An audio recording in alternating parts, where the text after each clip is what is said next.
Welcome to Getting Personal with Plant Medicine. I'm your host, Diana Crash, and today I am joined by Holly Hillier of Utopia Herbs. How are you doing today, Holly? Hi, I'm doing so well. Thank you so much. My birthday's tomorrow, so I'm trying to take the day off tomorrow. It's really going to be hard. I can't ever truly take a day off because I grow plants and Yeah. they don't take a day off, but I'll do the best I can.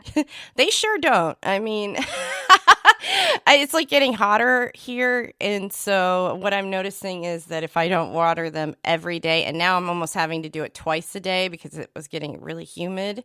But then it got cold again. So now I'm just like, I have to reset my whole watering schedule. But anyway, that's a. They Well, definitely don't take a break. That's for sure. yeah, but I am excited about this weather. It is rarely 80s on my birthday in May in Oregon. It's usually rainy.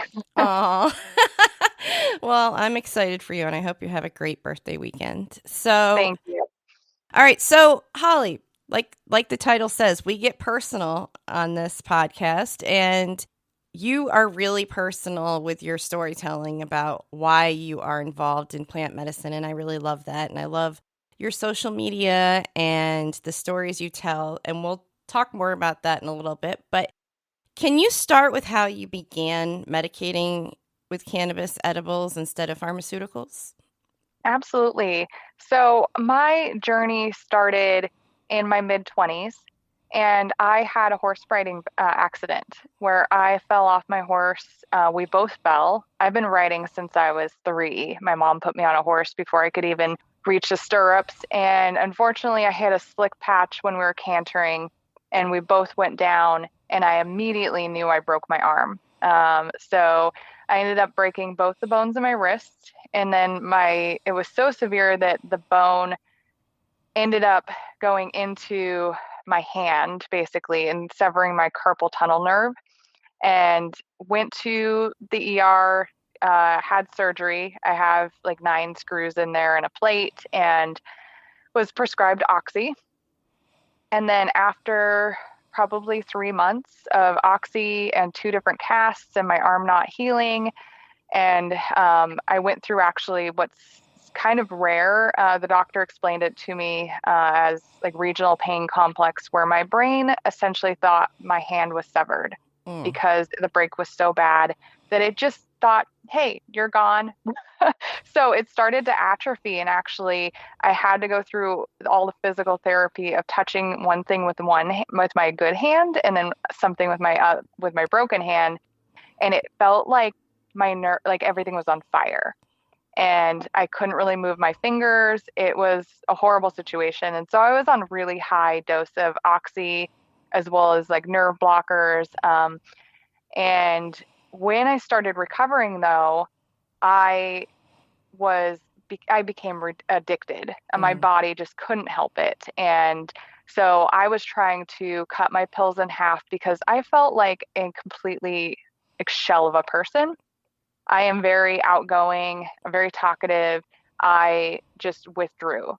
And I was in my robe outside. And it was in the summer that this happened too. And I would be standing outside in my robe on a 80-degree day, shivering Mm. and not talking to anyone, lost a bunch of weight. It was a horrible situation. And I was desperate to get off of the oxy, and I would start cutting my pills in half. But every time I wouldn't take my full dose, my body rebelled and said, no, you're going to go through all the withdrawals. And I went to my doctor first and said, hey, this is a problem. How do I get off of these? And he had absolutely no solution other than prescribing me more pills. And I was appalled at that. I went, really? And he just gave me a full new prescription and sent me home. Just absolutely no other talk even about how to taper off, what to do, nothing. So I went home, just crawled back into my bed basically, um, for but I'm lucky I have a good support system. So it wasn't long before my parents intervened, and they said, "Hey, try some cannabis." And at that point, I didn't even know that they were growers. They had been apparently growing my entire life, and they kept it a secret from me. They wanted to be good parents and say, go to school, get good grades. I was not involved at all and had no knowledge of what they were doing. Apparently, my brothers knew, but back then it was all black market too, and I had a big mouth. They didn't trust that I wasn't going to go tell someone or my friends.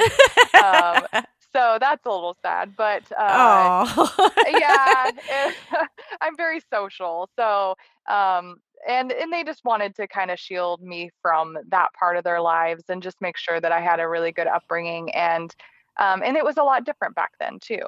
It wasn't legal. So in any case, they intervened and said, yeah, here's some edibles. And so my mom made me some baked goods. My dad had some tinctures on hand. I actually couldn't smoke because my broken wrist. I still couldn't kind of light and hold something at the same time. So I used a lot of that, and that was a lifesaver for me. It truly got rid of a lot of the withdrawal symptoms. I had my appetite back. Yeah, I was able to keep down food because I kid you not, my mom would come to my house and drive her to her house for the day because I was on short-term disability or short-term leave. So I wasn't working at the time. And so she would just pick me up and bring me over for the day. And she would have to pull over probably 5 times for me to just throw up and Oh. on the side of the road. So it was bad, and it alleviated everything. And I probably got off of the oxy within a couple of weeks. It was really, really quick. And I'm so glad I have a great support system. So that's how, So that was the yeah, first time you ever tried it? it wasn't the very Or just first in, time. in a medical kind of a way? Yeah, in a medical way. I had tried it twice before that. So Okay. once at a Dave Matthews Band, just with a friend, and I don't think I got high. I Yeah. actually lit my bangs on fire trying to light it, and I've my done that. bangs fell in front of my face. I singed them and like don't even think I inhaled and was like, this is a terrible experience. And and I'm a teenage girl and yeah, Yeah. so and then one other time with my husband, my boyfriend, he was boyfriend at the time in college. We at a rooftop smoked with some friends, had a great time. But that was the only other times I'd ever tried it. So this was really my first like real foray into, the world of cannabis. That's awesome. I really love that. I mean, I'm sure you had a lot of conversations subsequently with your parents. Oh yeah. Oh yeah. So, how did you go from that incredible experience to having your own cannabis farm? Yeah, I think that really opened my eyes to the power of the plant and my viewpoint on it. Because, like I said, I went through the dare era, like, everyone else born in the 80s. And other than those couple of times, just, didn't touch it. But I was a-okay binge drinking alcohol in college and everything. So, which I've stopped drinking about a year ago, and it's the best decision I ever made. But that was really the eye-opening experience that this is so powerful. It's medicinal. I had always had a green thumb, so I've been gardening since I was in diapers. I grew up on a farm, and You then probably were growing things next to the cannabis and didn't even oh realize it. yeah, it's like well, they actually they were back then too. You had to be really really secretive, so they actually had like a storage container that was buried underneath our chicken coop. And Whoa. so, yeah, and we kind of play That's into this genius. too. Yeah, it is. It had its problems because it rains a lot here. And so one year my dad said it flooded and he came home and all the plants were just, Oh, uh, no. floating in the water. And, Oh, and then, so yeah, it definitely, but a storage container underground too, like keeps things nice and temperature controlled. And there's a lot of advantages, but and my dad's pretty genius in that way. He's a contractor too. So my whole life too, I just thought he just built houses and but he had that side thing. So yeah, I garden in the garden and and then my parents had it under the chicken coop and it just unbeknownst to me. But yeah, so I had always had a green thumb, really started thinking more about cannabis because it was a couple years after that experience using it medicinally with my arm that there was news about it becoming legalized. And my parents were then very out about, they're growing and they had medical cards and were growing for patients. And I had wanted to get out of my office job. I was a project manager. My husband was in IT. He was in information security, and we both would commute together into downtown Portland and sit in our cubicle all day. And then every day we would just plan on, like, how do we start a business, get out of this rat race, get out of sitting in a cubicle? Is this going to be the rest of our lives? And yeah, we had a lot of anxiety about that. So we were already starting to think about what other businesses that we could start. And then my parents one day called me and said, "Hey, have you thought about cannabis? Because I heard it's going to be legal now in Oregon, recreationally. Like, we could teach you the ropes on how to grow, and it's a great business, and you love gardening. You That's would be so great at it." cool. I love Yeah. that. So it's been a really long and hard journey to get to where we're at now, but I'm so thankful that they thought of that for me. And I'm thankful to my husband who supported me going after my dreams, because he's always been a city boy. He had no intention on living on a farm and managing property and growing and doing all of this, but he knew how badly I wanted to do it and how much it would mean to me to really do something I'm passionate about and with growing. So I started growing, testing it out in a tent in my bed in a spare bedroom, and failed miserably. Like, that didn't really turn out. I don't really remember a whole lot about that. I just remember it not being like super great, and us trimming it up on the couch together watching a TV show and thinking, like, I don't know, does this look good? Like, and the standards have raised since, that was Yeah. over 8 years ago. So it probably looked like somewhat okay, but nowhere near to the levels I grow now. And then we started just looking at property, and it was a lot of things that had to come together to make this happen. It was us saving for 10 years previously, every single penny, to try to get out of the office job. So it wasn't just this like overnight thing, and a lot of people got investors and stuff. And we just have always been kind of the stand on our own 2 feet kind of people. So we took all of our savings and we found a property and bought it. And then we started our medical grow. It was just becoming legal recreationally, but you had to get licensed. So we started first as a medical. And my dad was teaching me the ropes. My mom too. She tended all the mother plants on their farm, and my dad did all of the plants in bloom. And so together they taught me everything to get started. And I am so impressed too with how they learned, because back when they started, there wasn't all these resources. Yeah. Even when I started, you couldn't just look it up online, really. No. There was a few forums, I like there was. remember, yeah, like you would try to get your hands on like a High Times or something. Like they would have like those guides in the back that you could order. I remember my ex-boyfriend tried to grow some in my apartment and I didn't even know it because it was like in a closet and like he was just I don't even know. He had bought some special lights or something. It didn't work out because my Mhm. cat got into it, but like Uh, just thinking about how there was really nothing available and he would try new things. Like he was trying to keep it from me so I didn't really know about it too much, but I know he was trying like different types of things and I'm just like, how do you know about this and where did you get the mhm. seeds?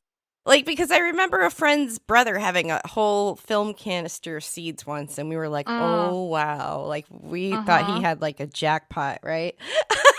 Oh yeah, I know. It's amazing. People were really resourceful back then, and you couldn't even go to the grow shop and buy like CalMag or something. Like Right. my dad was telling me all to buy like just the raw ingredients, and there wasn't these like 3-part formulas and stuff that there are now. Like, there's a million guides you can find. He was like, I'd go to the library, and sometimes there would be like a book, but you couldn't just go somewhere and ask somebody. You had to play the whole game. And I even remember back when I first started trying to find YouTube videos and stuff, and you still had people like in the mask, with the voice changer and like just showing their setup. And it's so weird to think about now, even though we talked on the other podcast about social media and how hard it is and the shadow banning, but it's at least moved a little bit past that. I feel like still on TikTok, you can't show anything. But on YouTube, and of course, there's so many websites that show pictures and tutorials. Yeah, I don't know. Like some people can really get away with it. It never ceases to amaze me how some people can show like all the consumption and all of their Uh-huh. plants and their process, and it hasn't changed for years. Like there's a certain accounts that I can think of that have just never been shadow banned and just never had an Jungle issue. Boys is one that I always think of that they've always, yeah, shown their big room and everything. And yeah, they're accounted. I think once you get to a certain size, sometimes it's like you're unstoppable, or I don't know, or they know the right people at Meta. That's probably more accurate. Yeah. Uh, So, um, switching gears a little bit, well not really totally, but it is switching gears. Let's explain that a little bit. Being in cannabis and hemp at the same time mhm. are it's like two different worlds and yet it's the same world. So, Yeah. what made you decide to be in both of those industries? It was a hard decision because, and it's so weird that I got into this from a medical perspective, from my own experience and from starting to grow and discover and fall in love with this plant, and then start selling it to, and I had my medical card and I had medical patients, and then we got licensed to be a rec farm because the state forced you to. I would have never gone rec in the first place if I wasn't forced into it, honestly, because, but I remember at the time the OLCC sending out an email, or maybe it was the OHA at that time, but one of the agencies saying that they weren't getting enough applicants that they expected, and they were going to get all this tax money from it. So they started changing things really quickly of removing residency requirements, and just incentivizing more people and saying, though, dispensaries, you're going to have to decide if you are medical or if you're a recreational dispensary. And it ended up kind of blending in the end. But at the beginning there was this like harsh line that they were saying, if you're growing medical, you can only sell to a medical dispensary. You can't sell it on the rec side. And dispensaries were seeing that most of their cash flow was coming, or their customer base was coming from the rec side. So they Mm. wouldn't be able to survive if they didn't make that choice change and say we're rec. And we wouldn't be able to survive either. So everyone was forced into the recreational cannabis world in Oregon.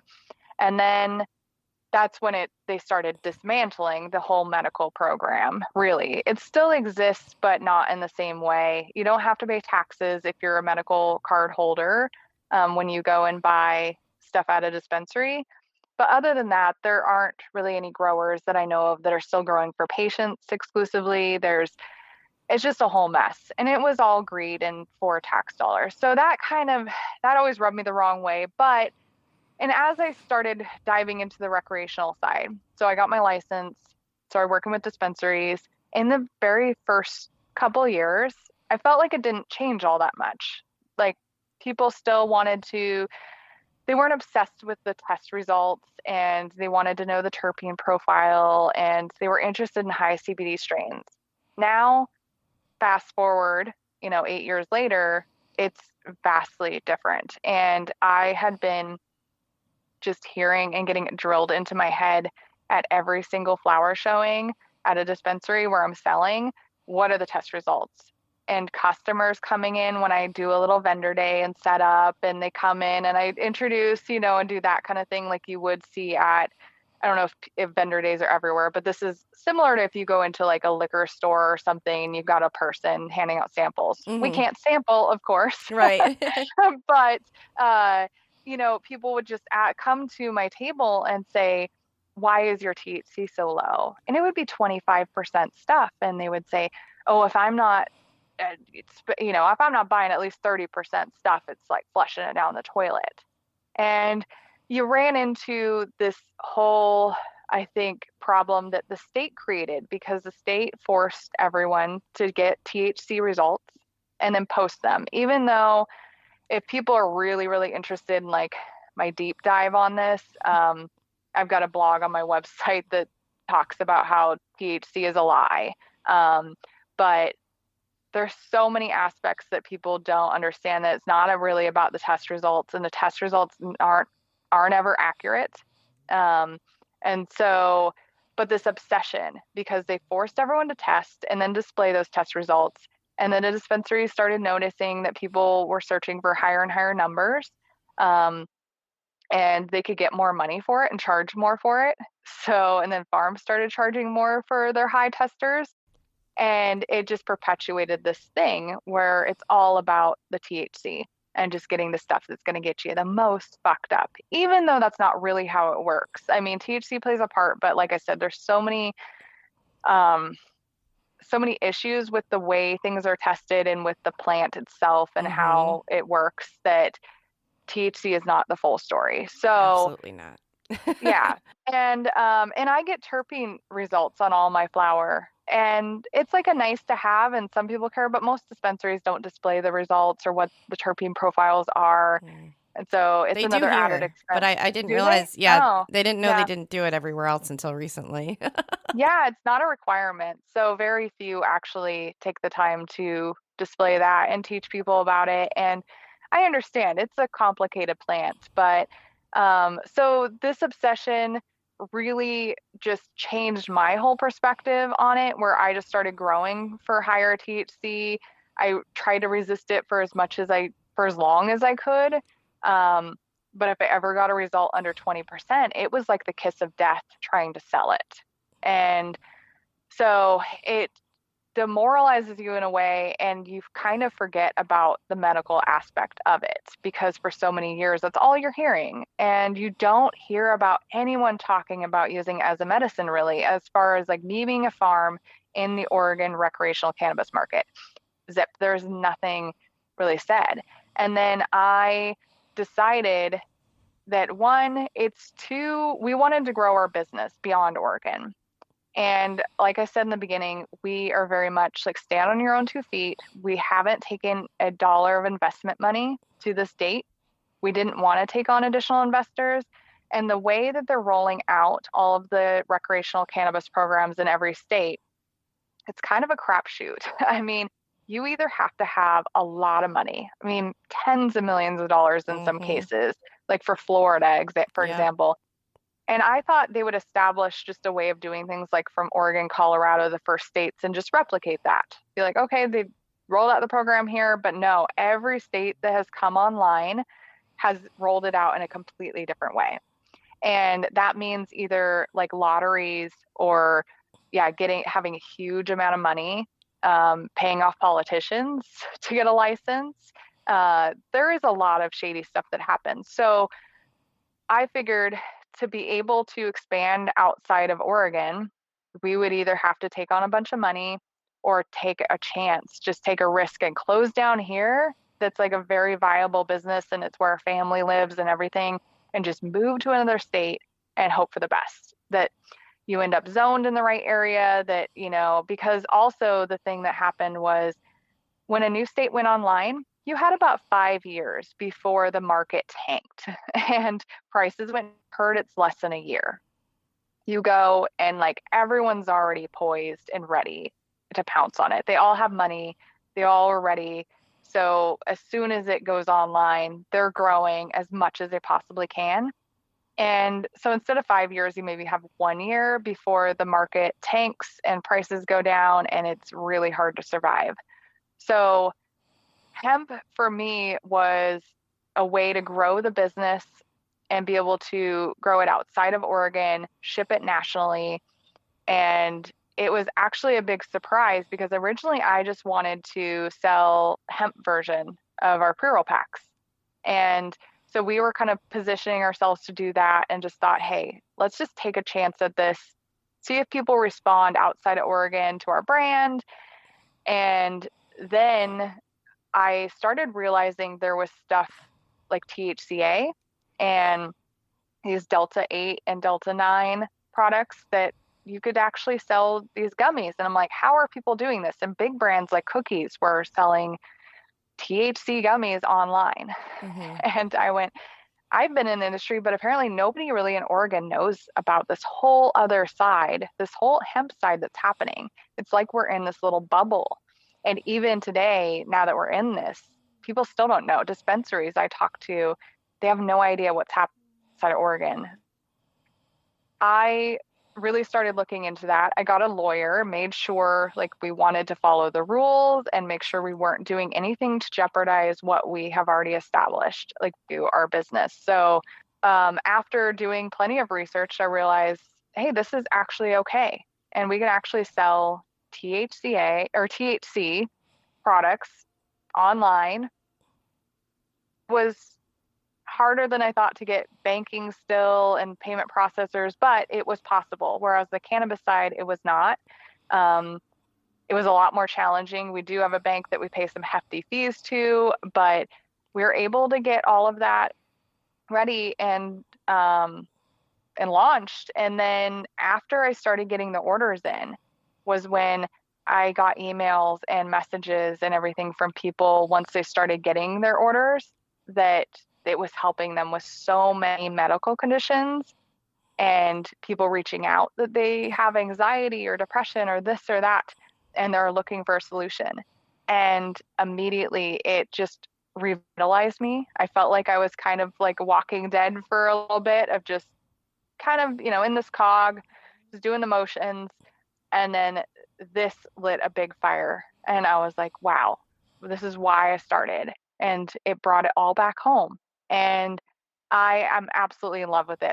It's like, it becomes an addiction for me to help people and to figure out how this can help improve their lives and live their best lives. And so it's been quite the journey, and it's really weird being on both sides of it because there is a big battle going on with cannabis versus hemp, and the companies are on both sides kind of battling it out of which is right, which should be the way to do it, and trying to block each other because Mhm. everyone's got a stake. And so having one foot in each is interesting, and I try to, I definitely see both sides.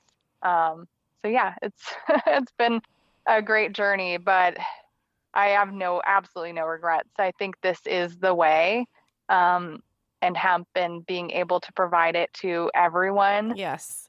Access throughout is the so country. important. Yeah. And I think Mm-hmm. that's the thing that a lot of people that are so deeply, ensconced in this cannabis industry and the hemp industry have a hard time understanding. Those outside of it don't even know what's going on, right? They don't even have any Mm-hmm. idea. I mean, you were talking about dispensaries, but even when I do local events, it's like, well, what are you talking about? They just want Mm-hmm. something to help them feel better, and they want Mm-hmm. access to that.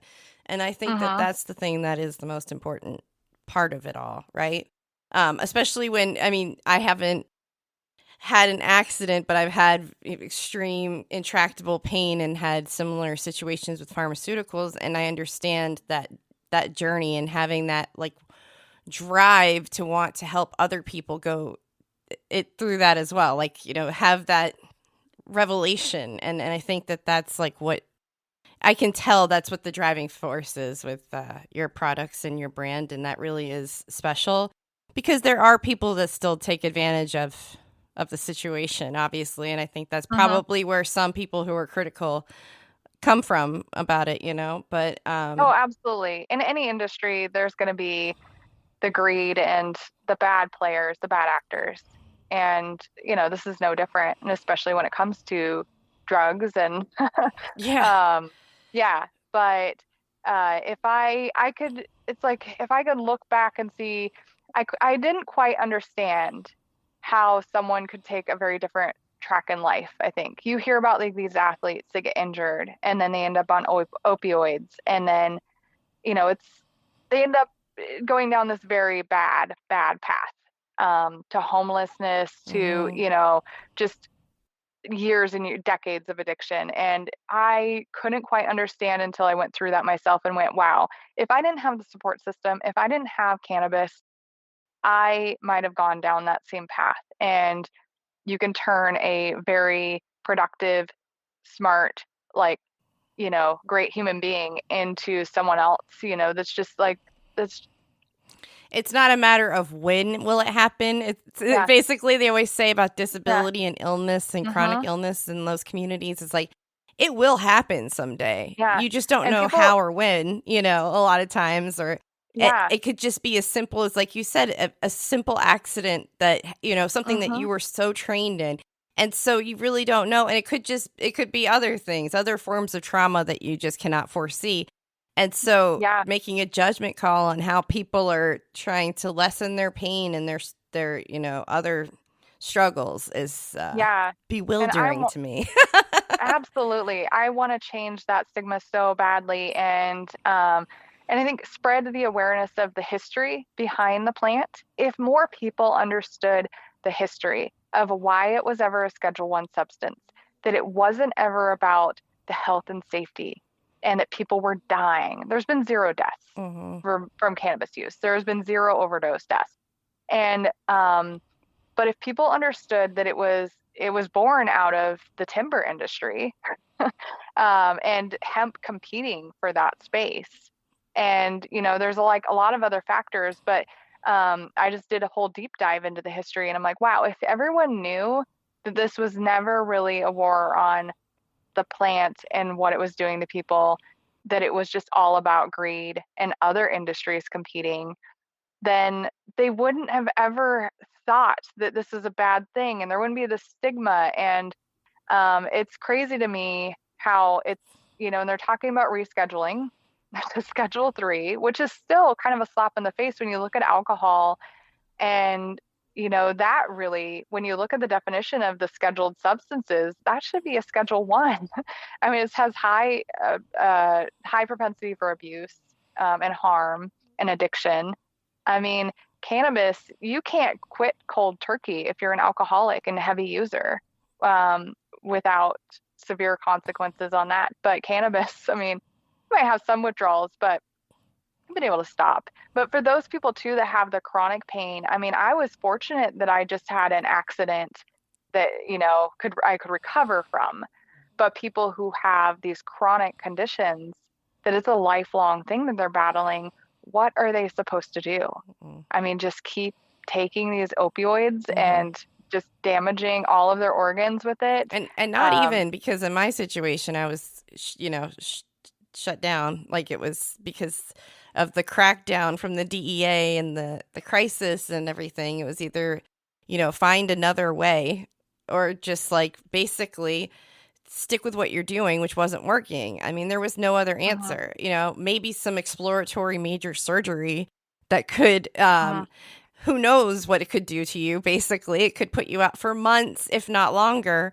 And so, I mhm. mean, when those are your options, it's like people, it is a desperate situation, and I think you really just don't understand it until you're there. And Yeah. I mean, pain And is just something that like people can talk about it being mental, and obviously there are things to work out trauma wise and therapy that does all help with pain management, but it's not all in your head. mm-mm. And I'm tired of that narrative because I see it resurfacing a little bit on TikTok. Oh, I had no idea. I haven't run into those yet. I'm Um, seeing more so the mindset, like mm, this is a cause of this. And whilst mm, there is some truth to some of these things, right? If we could all just change the way we think to just get rid of, yeah, excruciating, intractable pain. we're not all monks that can meditate it away or Right. whatever, like, and even mental, going beyond physical, the mental is is a huge issue of anxiety and depression. And people that don't have anxiety and depression will never understand.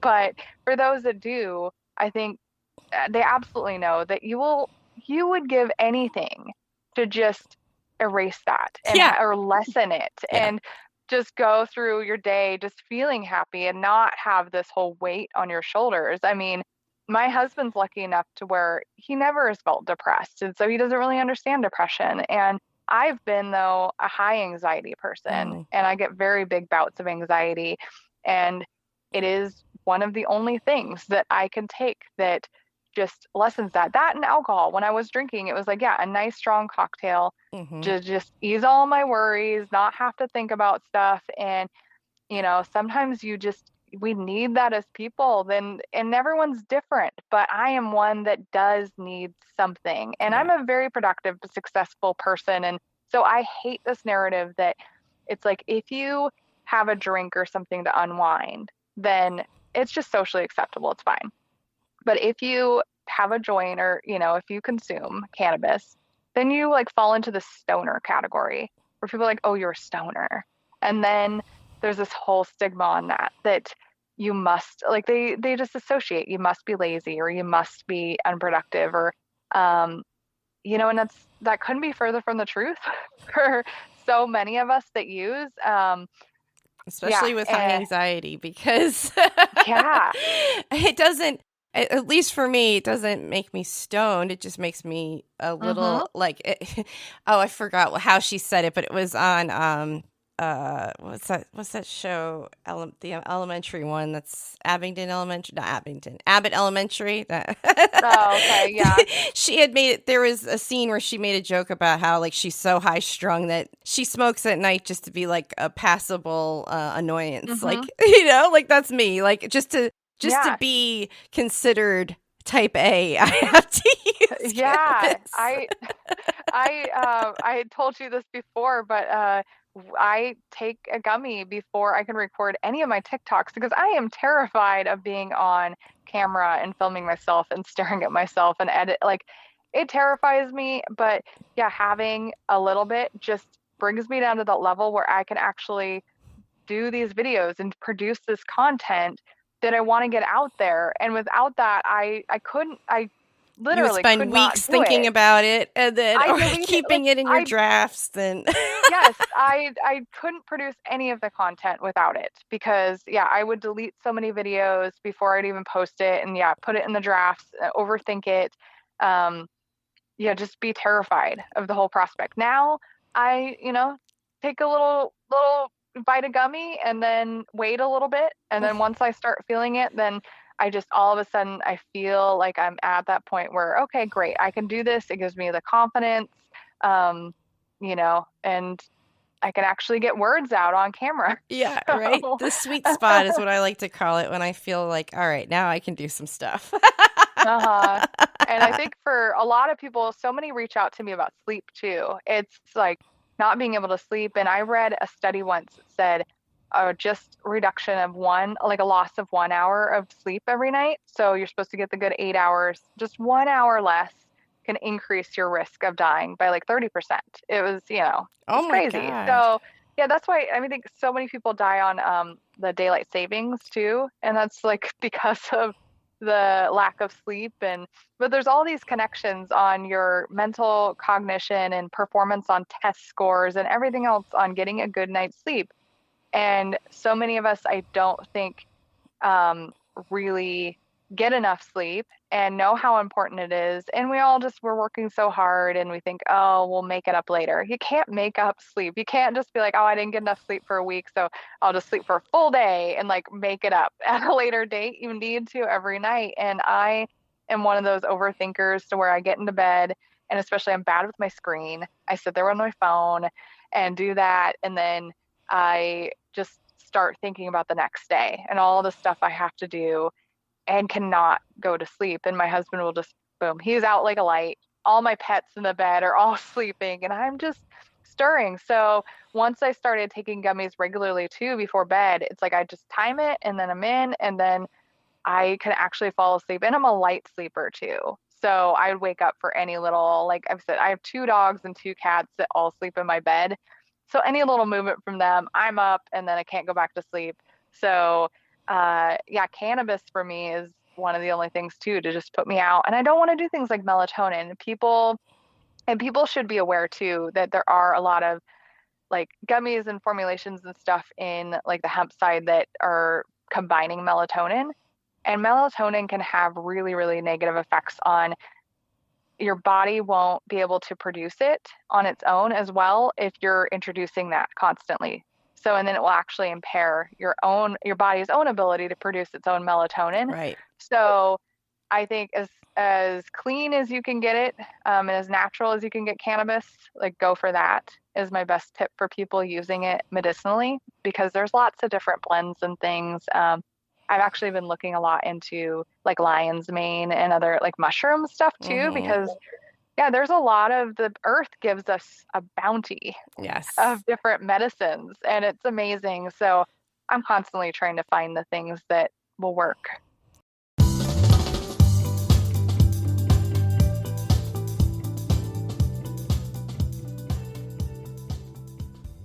This is a two-part episode because, as you can tell, Holly brings out the talkative side in me. But the second part is equally as interesting and it will be out very soon, so stay tuned. This episode was produced by Your Highness Media, audio editing done by James Crash, and sponsored by mitragaya.com. Be sure to subscribe and rate our podcast if you haven't yet.